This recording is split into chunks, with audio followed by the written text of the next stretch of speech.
Hey nerds, Farmer Jesse here. Welcome to Growers Daily, your daily dose of ecological farming insight. It is Wednesday, April 30th, 2025, and today we're going to talk about how to use a Broadfork properly and effectively, and we'll talk green beans and some purple ones, some yellow ones. So let's do it.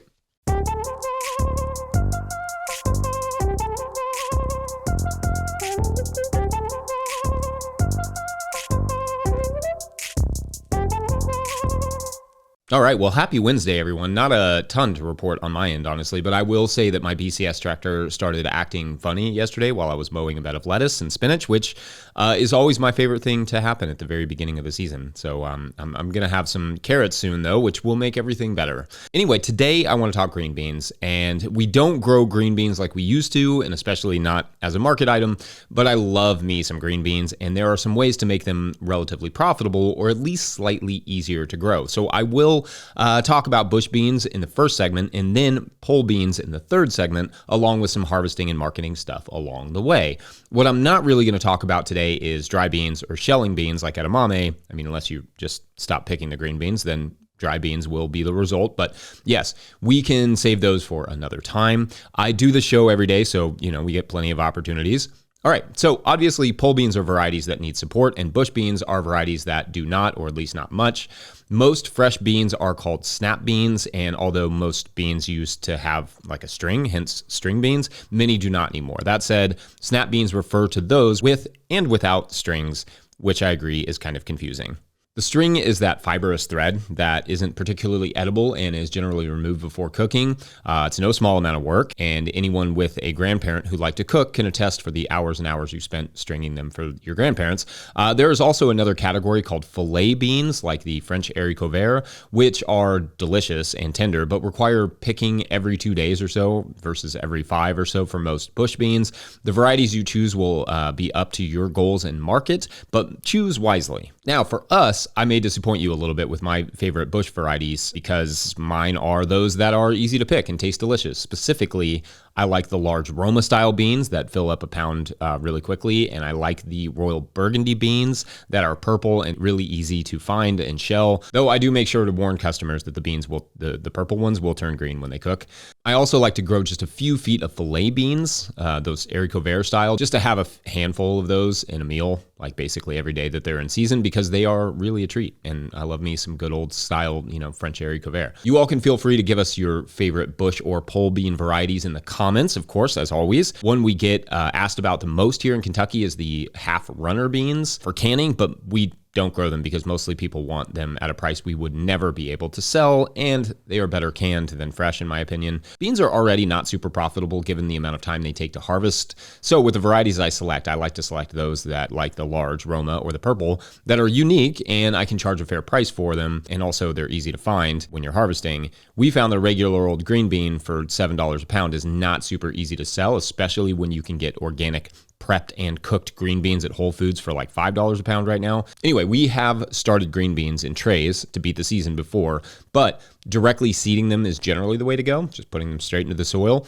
Beans should be seeded when the temperature outside is warmed a bit, say like that 60 or so degrees Fahrenheit on average, or 16 degrees Celsius. If you do want to sow them earlier to try and beat the season, sow slightly denser than the typical recommendations and cover with a row cover or something. That will help trap in some of that heat.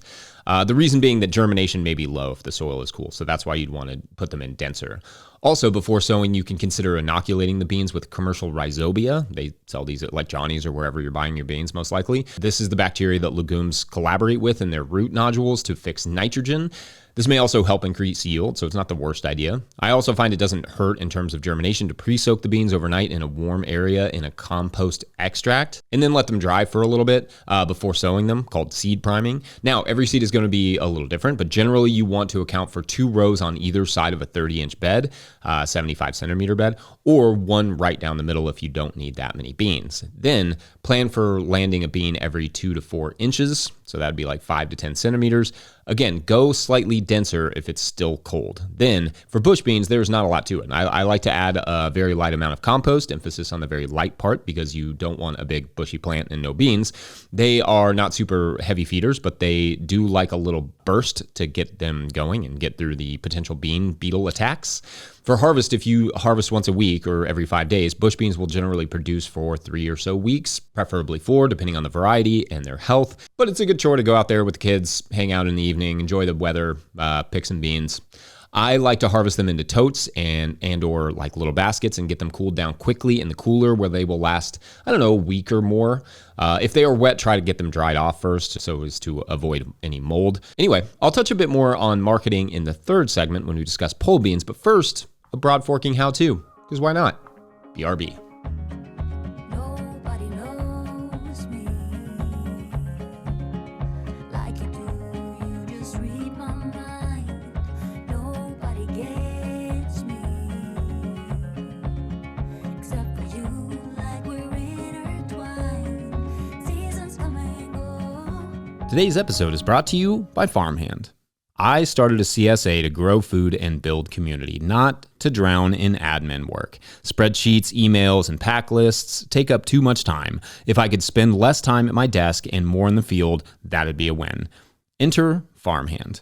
Farmhand automates billing, newsletters, websites, and member support, saving CSA farmers 20 plus hours a week. Focus on farming, not paperwork. See how Farmhand can help. Book a one-on-one demo with founder Ari at farmhand.partners/no-till. That's farmhand.partners/no-till. All right, back to the show.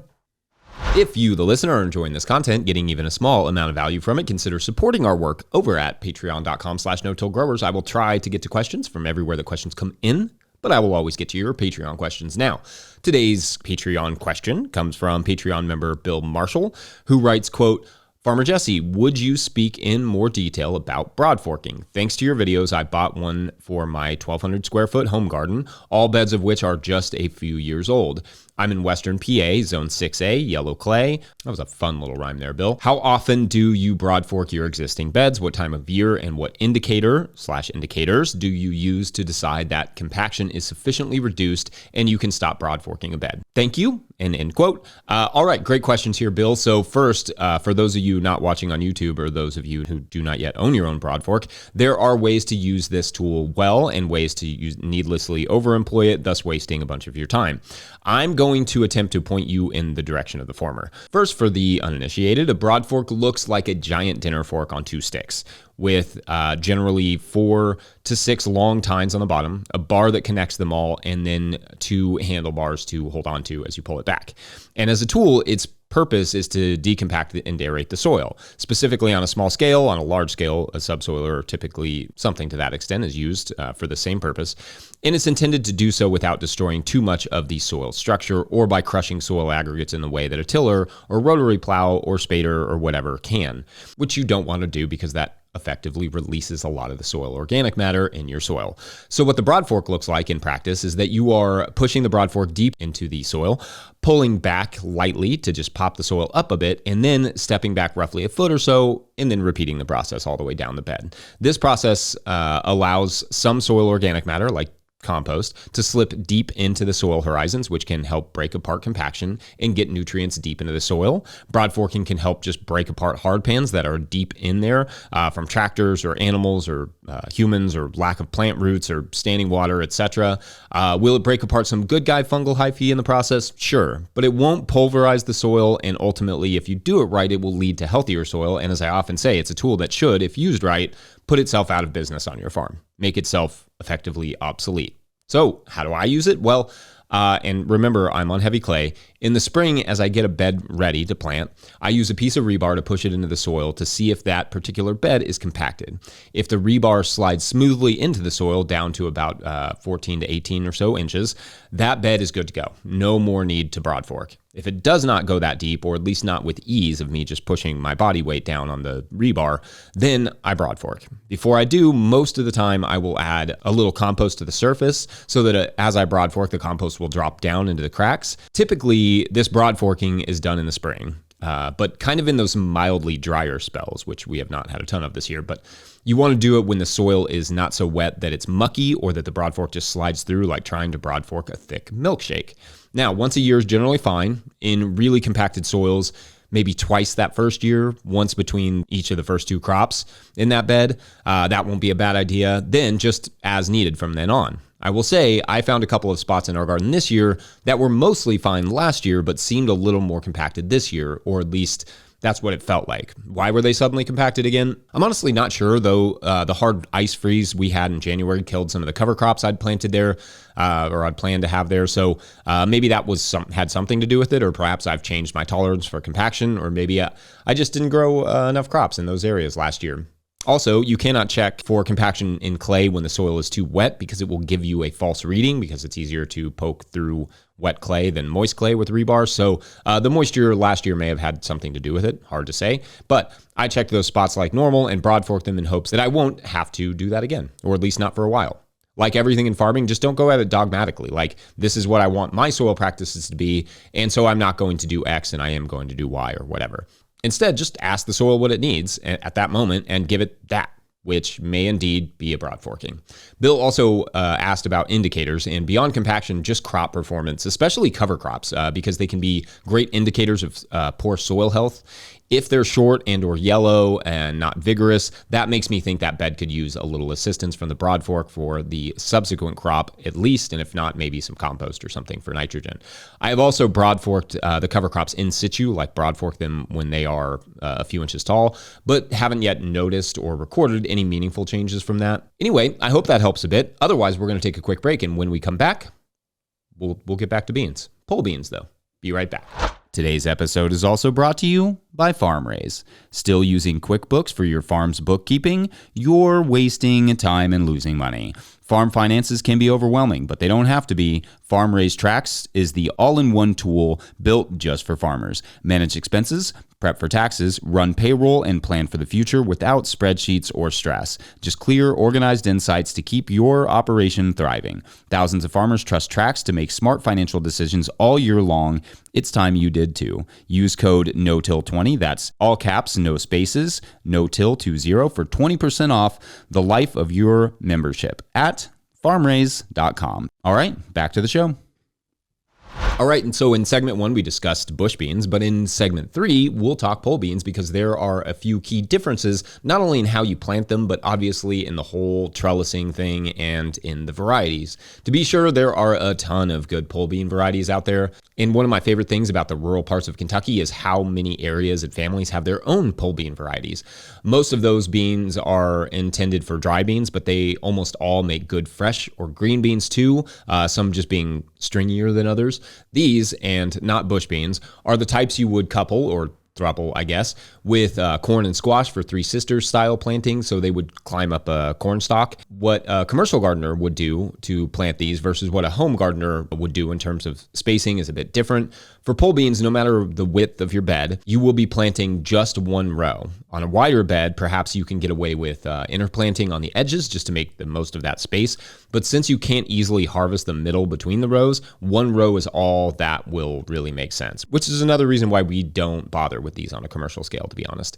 And you will want 4 or so feet between each of the rows. But anyway, so about 4 seeds per foot, or place about 3 seeds every 8 or so inches in the row, having soaked them in a compost tea and inoculated them if you were going to do that. For trellising, we have used quite a few things, actually. We've used bamboo poles on a large scale before when we were apprenticing on our apprentice farm, Bug Tussle. But that was a lot of work, though it was admittedly beautiful looking. I'm just like a gorgeous little architectural thing, which if you're watching on YouTube, you can kind of see it. I generally prefer to just pound 8-foot tall posts, T-posts in the ground every 12 or so feet, and then run a string between the posts a few inches off the ground, adding a new line every week until they are at the top of the trellis. If you're doing the bamboo posts, just plant like 5 seeds at every mound and place the posts right over the mounds so the tendrils will latch on and climb up. Make sure the trellises are very well secured, however, preferably with a 3rd bamboo post right up the middle to hold the weight. When a bean trellis falls over, there is just not a ton that can be done to fix it, especially if the trellis broke. For all the weight and the tangled beans and stuff, it's just really tough to deal with.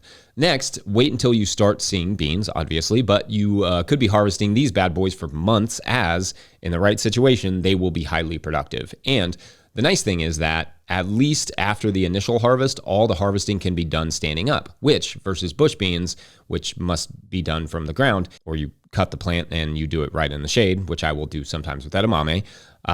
It rules. It will save your back to grow pole beans for sure. I don't necessarily have a favorite variety, but I like mixing in some of the yellow wax beans and larger Romano style beans just for flavor. Now, in terms of marketing, these are niche, difficult crops and should be marketed as such. I mean, I know it's beans. I know we think beans are really prolific. They're hard to grow, hard to harvest, and do not sell yourself short on the beans, on their profitability. The big guys selling to the stores, the box stores, are all machine harvesting their beans that are bred for specific mechanical harvesters. You cannot compete with that when you're hand harvesting. So charge what they cost if you factor in all the expenses and pay yourself for labor. If you can't make it work financially, grow some for your now self and freeze the rest for your winter self. I do like beans in a CSA as a nice added summer item to break up the monotony. But again, beans take up time and space, so that has to be factored in. Also, we sold them in small quarter-pound containers, depending on the bean, and not by the pound. So if people wanted a pound, they would buy 4 containers, would be like $8, $10, maybe even $12 a pound, depending on which bean it was. And if people complained, I just explained the cost. I didn't really apologize for what they cost to produce. It's just the nature of it. I blamed the beans. I mean, I didn't do it to their face, but you know what I mean. Anyway, thoughts on beans, pole beans, favorite varieties? Otherwise, we're going to leave it there for now, but not before a quick word from our friends at Rimmel Greenhouses. Whether you're growing tomatoes for market, flowers in the spring, or vegetables for your family, growing in a high tunnel protected from the weather provides the right environment for a harvest you can count on. Rimmel Greenhouses are strong, durable, and easy to assemble, offering the quality you need to grow productively year-round. The team of experts at Rimmel Greenhouse Systems will be your trusted partners to ensure you get exceptional value from your greenhouse or high tunnel investment. Visit Rimmel.com today to get growing.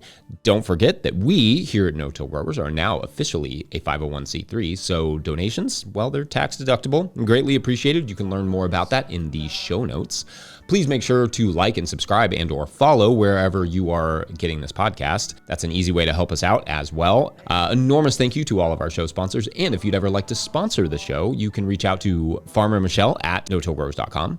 Huge shouts to Willie Breeding for the theme music, Mike Hilbert for the production help and editing, and the team at No-Till Growers for their support. Also, shouts to Epidemic Sound for the background music that you can hear.